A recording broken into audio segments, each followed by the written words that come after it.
YouTube, hey YouTube, hey. So, yes, hi, video doing again. Hurrah. Captain America, new house, like I said, cool beans. Alright, so I'm going to start doing videos again. It's been too long and I've got a lot of catching up to do. I'm sorry. I'm going to start doing videos on the things that I said I was going to do videos on. Yes, but I thought the first thing, the best place to start would be to do a video on the thing that's been taking up so much of my goddamn time. This motherfucker right here, Geralt of Rivia. I mean, swear to God, dude. It's alright, so I'm going to do a little video on The Witcher. Now bear in mind, I have not completed The Witcher, and I tend to refrain from doing videos on games until I've completed it, because it's like reviewing a meal halfway through eating it. It doesn't feel right, but I feel this is the best video to start off with. I'm doing a video on The Witcher. That's it. Yes, I know Fallout 4 is out. Yes, I know Battlefront's out. I'll get to them. Alright? I'm witchering right now. I'm being a witcher. Witchering. So, yeah, the game is The Witcher 3. Wild Hunt. The third in the series. I have not played the others. I got this as a birthday present, and I've been playing it. It's really engrossing. At the start, I was like, okay, it feels too dependent. Okay, so I have to do a lot of alchemy. There's a lot of gathering ingredients. There's a lot of crafting and stuff. And it's not as fun as it is in like Fallout or even Skyrim. But the game isn't completely beholden on it. If you master it early on, you're set. You know what you need, and you've got more things to bring into a fight, and that's better. You're covered that way. What I will say though is it's worth investing in. The story is good. It's very much a missing persons case. Without spoiling anything, I would say that the game, I said on Facebook a few weeks ago, it's sort of Game of Thrones meets Supernatural, in that there's this overarching medieval war and strife, where there's a lot of political intrigue. You're dealing with a lot of politicians. You're dealing with a lot of thugs on the road. I can see it. A lot of pretty standard fantasy fare. And then every now and then you'll be like, "Hey, we've got a job for you. There's a witch in that village. We need you to kill her." Saving people, hunting things, family business. There's a lot of that. It sort of toes the line between those two. I think it's a good game. I'm not sold. I like Dragon Age. I like Dragon Age a lot. I'm a fantasy nerd. I'll lean towards fantasy over sci-fi more often than not. So that's what interested me about this. There's a griffin fight earlier on. I liked it. It was fun. There's a few moments that are pretty funny in it. I don't think it hasn't sold me though. It hasn't completely sold me. The guy who plays Geralt of Rivia, it's not the best voice acting I've ever seen, and he's up for an award for it, and he just plays it very one note. Right. I need to see what I can do about that. Fuck off. It just, fuck me. Like, Marcus Phoenix had more emotion than that. Master Chief has better acting than that. Jesus fucking Christ, Geralt. The story, as I said, it's the third in a series. And there's an option right at the start. It's like, do you want to continue with your Witcher 2 save? I didn't have one, so I didn't bother. But there are a lot of references to the previous games, and it happens within, when you're having conversations with characters, and you're like, oh, well, I haven't seen you since that thing at the thing.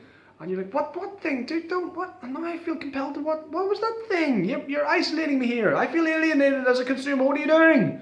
So there's that. I'm hating on this game too much. It confines me, but I kind of love it at the same time. The combat system, he's kind of clunky. He's not Altair. He's not one of the assassins. He's not Ezio by a long shot, but it's pretty cool. There's some pretty standard. There's not a lot of different moves you can use your sword with. The spells are pretty cool.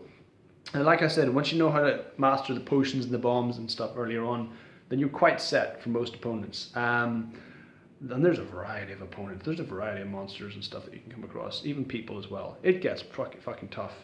And again, just like in true RPG style, you've got these epic quests, and then sometimes you've got to go into the woods and get this old man's goat back. Yeah, so there's things like that as well. So, like I said, I haven't finished it. I got so far in one quest, I was like, you know what? Before I go any further, I'm going to do some mini quests. I'm going to build up my XP. I'm going to see about getting some better armor.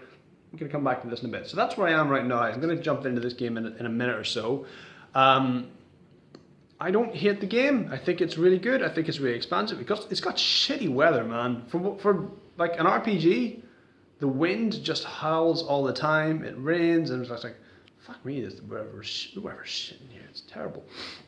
Some of the stories and the subplots in them are kind of touching. Some of them are kind of freaky. Like that one with the Bloody Barons one, dude. I went for the other one. I went for no spoilers, but I went for the softer approach with that, and that was a bitch to play. But I'm like, no, I'm taking the moral high ground here, and that was kind of touching. That was pretty sweet. I think that paid off kind of well. So this is a game that I could go on about for another 20 minutes, but I want to play it, quite frankly, because as much as it confines me, it's very interesting. The flashbacks are well told. Geralt of Rivia is not the most engaging protagonist. I like what's going on with the Wild Hunt. I like a lot of the fantasy elements that are going on here. There's a lot of medieval war and strife. It's very Game of Thrones. Like if somebody told me, like I love the Telltale games, I might do a video on them. But if someone would tell me, hey, the guys who make The Witcher are gonna make a Westeros game set around the War of the Five Kings, I'm like, yeah, done. That's fine. They've got that. I'm down for that. That's grand. Yes, please.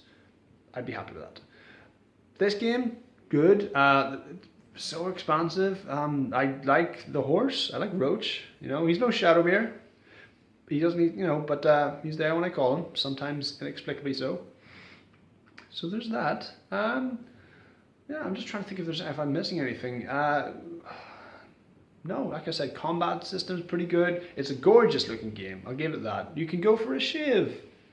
How about that? So there's that. Yeah, I'm trying to think of something positive to say about this game.